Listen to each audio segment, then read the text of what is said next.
Welcome to maths unlock channel. अगर आप channel पे नए हैं तो चैनल को सब्सक्राइब करें और बेल आइकन को हिट कर दें ताकि कोई भी वीडियो अपलोड हो तो आपको उसकी इन्फॉर्मेशन मिल जाए।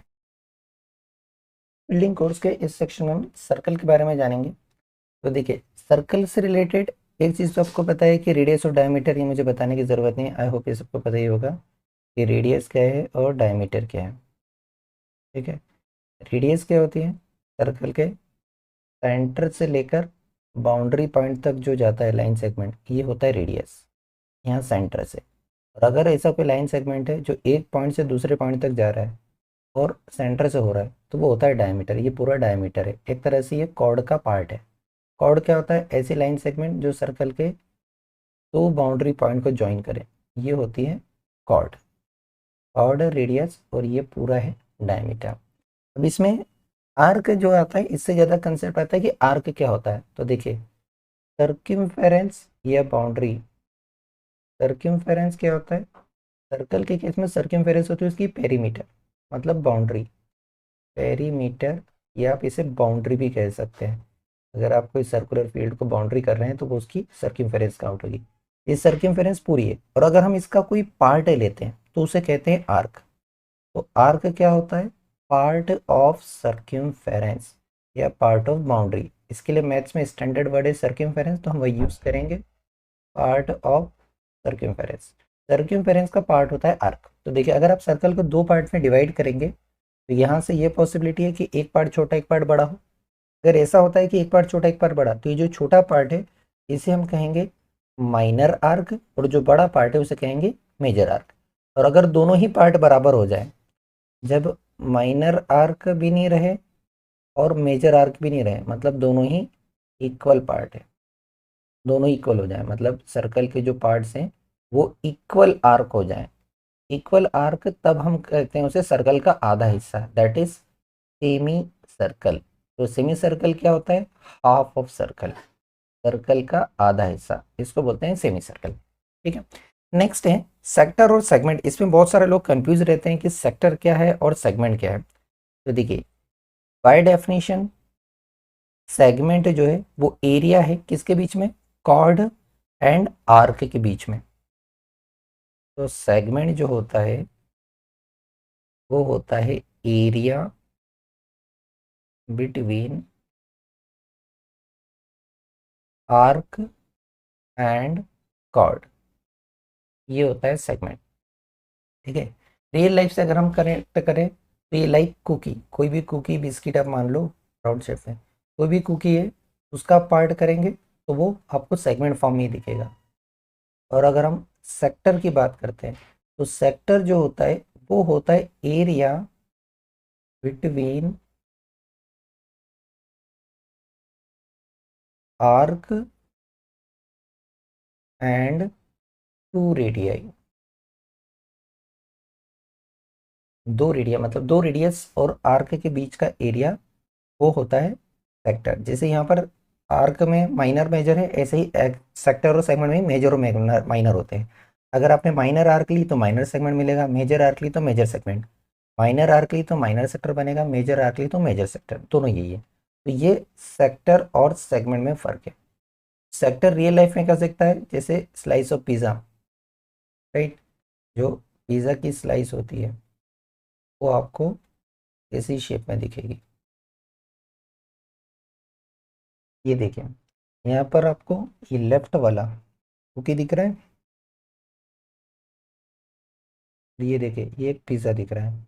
क्या आप इस पिक्चर में गैस कर सकते हैं सेक्टर कहाँ है और सेगमेंट कहाँ है? आई होप आपको समझ आएगा। ये रहा सेक्टर, सेगमेंट। ये देखिए, ये वाला हिस्सा जो इसमें अलग हाईलाइट हो रहा है, इस कुकी के दो पार्ट हो रहे हैं। ये वाला हिस्सा जो आ रहा है इसमें सेंटर इंक्लूड नहीं है, ये सेगमेंट है। और यहाँ पिज़्ज़ा के जो स्लाइस करी इसमें सेंटर इंक्लूड है, ये है सेक्टर। तो हम देखेंगे सर्कल से रिलेटेड कुछ इंपॉर्टेंट थ्योरम जो हमें यूज़ करनी है। देखिए, इस मैथमेटिकल फॉर्म में नहीं दिए हैं, ये स्टेटमेंट के फॉर्म में, हम इसको मैथमेटिकल फॉर्म में याद रखेंगे। तो देखिए, थ्योरम वन क्या है? Equal cord of a circle subtend equal angle eight the centre. तो आपको इसमें दो चीज़ें क्या गिवन है और उसका रिजल्ट क्या है। देखिए, इसके हिसाब से गिवन इंफॉर्मेशन क्या है वो हम लिखेंगे और उसका रिजल्ट क्या आता है वो लिखेंगे। ये होती है थ्योरम गिवन से फिर की तरफ।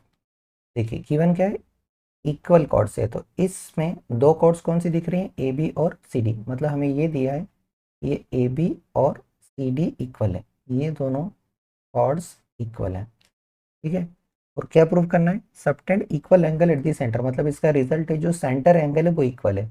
दैट मीन्स का रिजल्ट है कि angle A O B equal to angle C O D है। तो ये आपकी थ्योरम हो गई।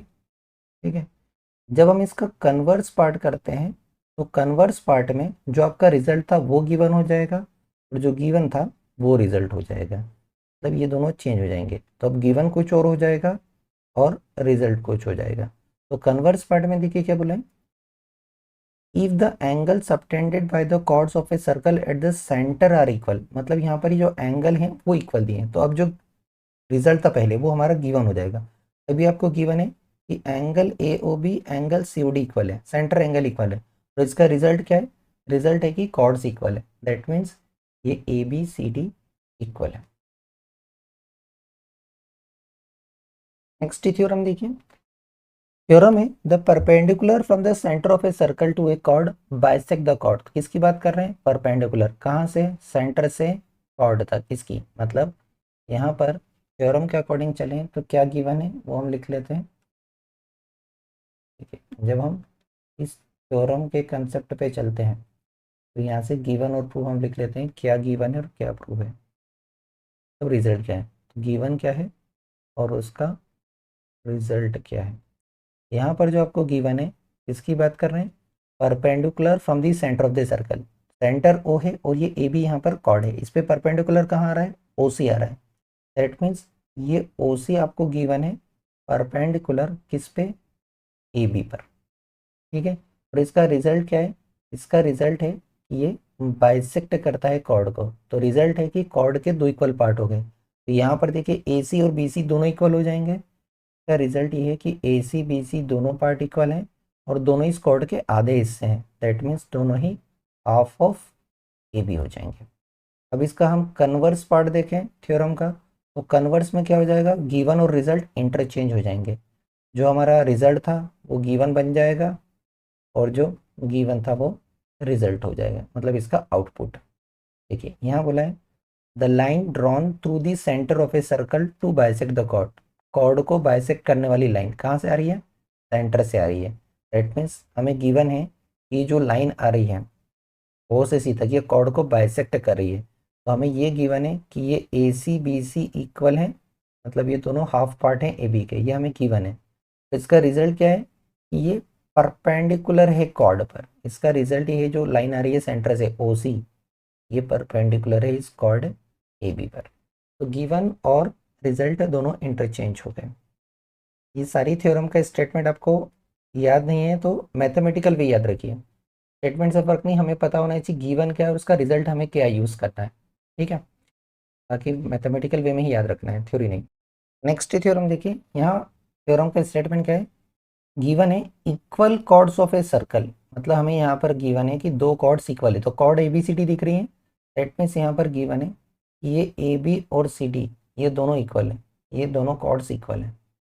और रिजल्ट क्या है, इक्वी डिस्टेंट है फ्रॉम द सेंटर। मतलब सेंटर से जो डिस्टेंस है वो इक्वल है। तो देखिए सेंटर ओ है, ए बी की डिस्टेंस है ओ ई और सी डी की डिस्टेंस है ओ एफ, ये दोनों इक्वल है। दैट मीन्स रिजल्ट है कि ओ ई और ओ एफ इक्वल है। ध्यान रखिएगा जब भी आप डिस्टेंस पता करते हैं तो आपको परपेंडिकुलर डिस्टेंस ही लेना है, क्योंकि परपेंडिकुलर डिस्टेंस शॉर्टेस्ट डिस्टेंस होती है।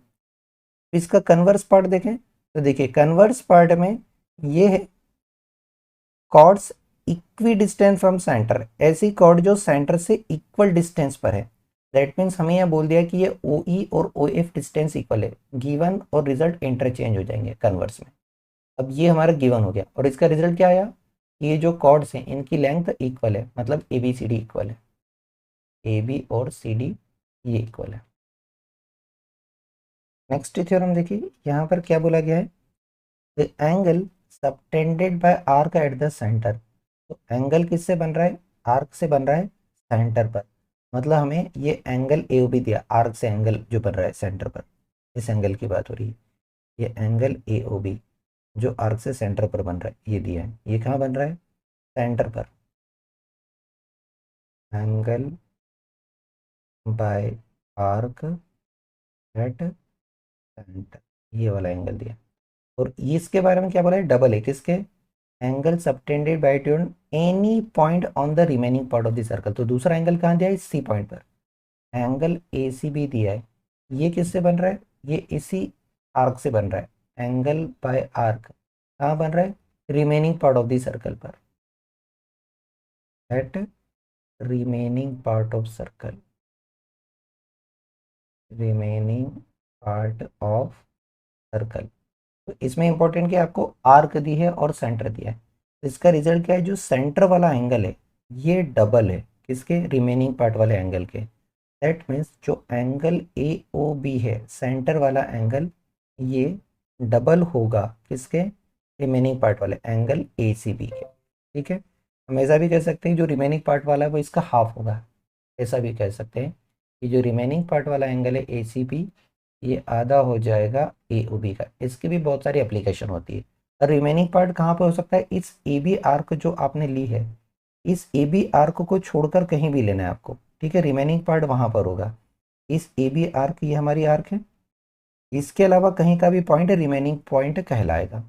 ठीक है, तो जब भी हम इसके अलावा कहीं पॉइंट लेते, आप चाहे यहाँ ले, यहाँ ले, यहाँ ले, यहाँ ले, कहीं पर भी ले, जो एंगल बनेगा वो यही बनेगा। ओके, इसी का कोरिलेरी पार्ट है कि अगर आप सेमी सर्कल का एंगल देखिए, देखिए ये सेमी सर्कल है, तो यहाँ पर जो एंगल बन रहा है सेंटर पर वो कितना हो जाएगा? ये एंगल 180 डिग्री हो जाएगा। रिमेनिंग पार्ट पर जो बन रहा है वो इसका आधा हो जाएगा, मतलब इसका आधा 90 हो जाएगा। ठीक है, तो इसी का कोरिलेरी पार्ट है angle in semi circle is right angle. Angle in semi circle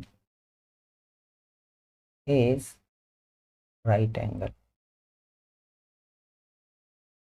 ठीक है, क्योंकि ये angle A O B 180 degree का है, इसका मतलब है एंगल ए सी बी इसका आधा हो जाएगा, ये हाफ हो जाएगा 180 का।